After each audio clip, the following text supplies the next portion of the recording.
Ciao amici e amiche del segno del Capricorno, benvenuti, io sono Angela e questo è Exoteric World, è così che mi trovate sui social. Questo è l'oroscopo settimanale dal 20 al 26 luglio. Prima di iniziare vi ricordo che è una lettura generica, prendete solo ciò che vi risuona, se volete potete integrarla col vostro ascendente per avere più informazioni. In descrizione trovate le recensioni dei mazzi usati, i link per acquistarli e i link alle playlist per conoscere il significato delle carte della Sibilla Lenormand e della Sibilla italiana. Vi invito a iscrivervi e abbonarvi al mio canale per sostenere il mio lavoro.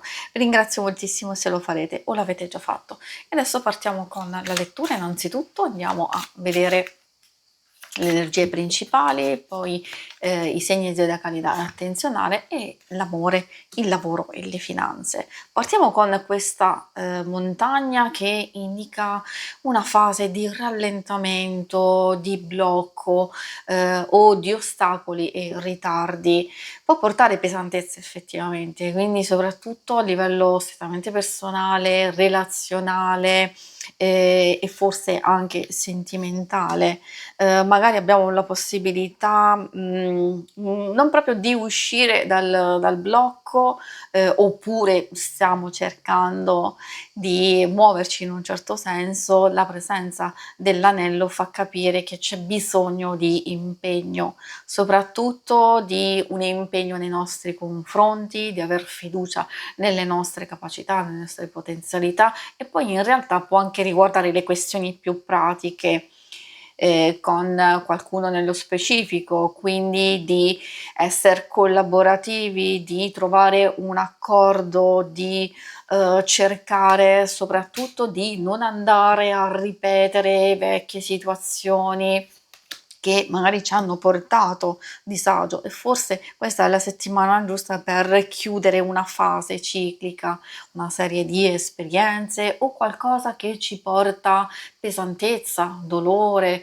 difficoltà, tristezza, eccetera. Quindi direi di cogliere in pieno la trasformazione e la fine, la chiusura di questo ciclo, e in modo tale da ricominciare nel modo giusto. I segni zodiacali da attenzionare nella vostra settimana sono principalmente quelli di Terra, Toro, Vergine e Capricorno, e troviamo anche un po' quelli di Fuoco, Ariete, Leone e Sagittario. E adesso vediamo l'ambito amore. Ambito amore, coppia single. Partiamo dalla coppia e anche relazioni più importanti di amicizia e famiglia. Troviamo la carta Narciso. Dipende insomma dalle varie circostanze. È ovvio che subito ci fa venire in mente il fatto di avere a che fare con persone narcisiste. Io spero che non sia assolutamente il vostro caso. Se così fosse, magari di fare un po' di attenzione ad alcune dinamiche che appunto abbiamo visto possono ripetersi e dare un po' fastidio.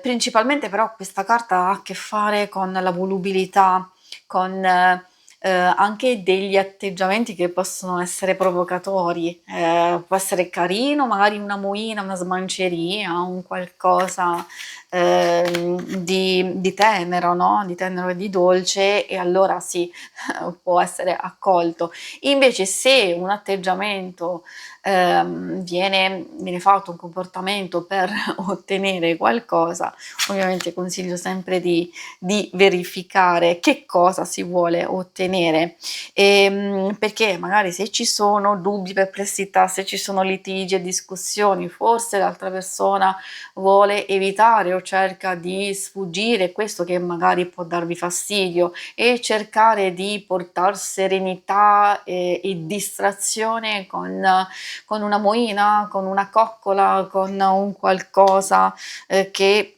secondo me non fa bene al rapporto, perché c'è un continuo ripresentarsi e ritornare in quelle dinamiche che possono essere un po' fastidiose. Il fatto che escano queste carte, secondo me è arrivato il momento giusto per cercare di risolverle, di non distrarsi e di concentrarsi per far sì che poi non si ripetano più nel futuro.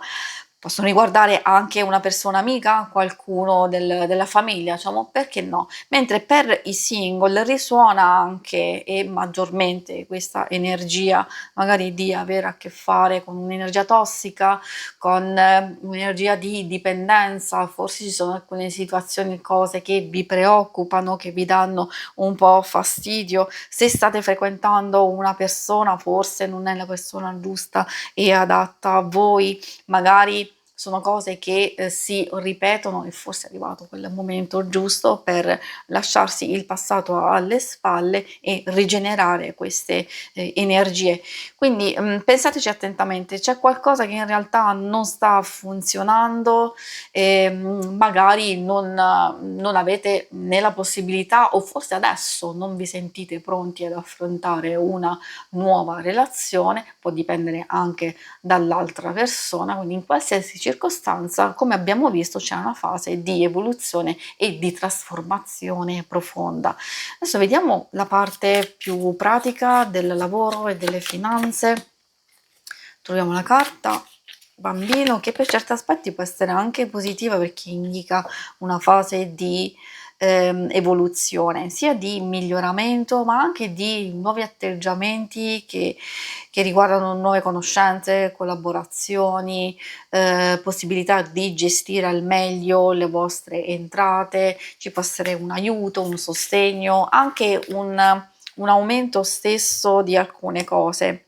Può essere il vostro impegno, può essere anche riguardo le finanze, magari una nuova fonte di guadagno, oppure qualcosa che arriva dal passato, a volte può essere anche un dono, qualcosa che riguarda la stessa famiglia e la casa stessa. Se state valutando attenzione di fare dei cambiamenti, sia di trasferimenti, sia di cambiare casa, di sistemare anche la casa a livello fisico, forse questo potrebbe essere il momento giusto o di farlo effettivamente, quindi di concentrarsi per porre fine magari a dei progetti che stavate pensando tantissimo tempo fa di incominciare a farli, quindi per alcuni potrebbe essere il momento giusto per iniziare a farli o anche a pianificare e mettersi in moto, anzi forse valutare queste cose soprattutto per chi vuole trasferirsi o chi vuole fare dei grandi investimenti, non solo riguardo verso il mattone, verso la casa, magari anche altri tipi di investimenti, però fate attenzione a farlo con la massima lucidità, con la massima chiarezza.